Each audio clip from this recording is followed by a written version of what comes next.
CBR300.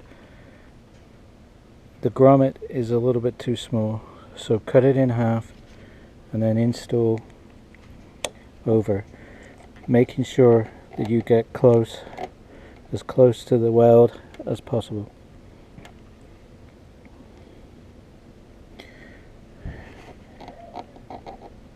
Install the screw and then bring the nut in, and then install. The next thing we need to do is to remove the front seat.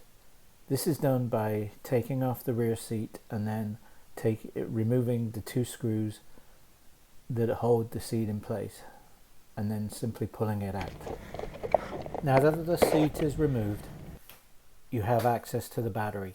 The first thing to do is to locate the red terminal and unscrew the screw, and then place the screw in with the red lead of the connector. Then work on the black lead with the black connector of the battery. After the USB controller is installed, work the cable around the handlebars and through to the area by the fairing.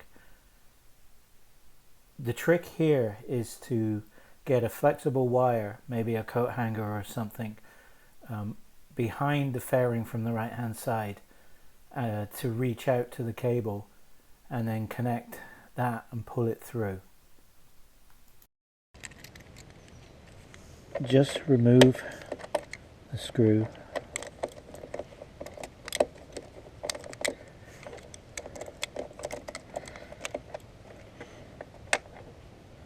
to be able to slightly lift the panel. Using the flexible wire again, slowly feed it down through the panel that has been slightly loosened, and then attach the USB cable to this flexible wire. Simply just pull that wire up through towards the battery.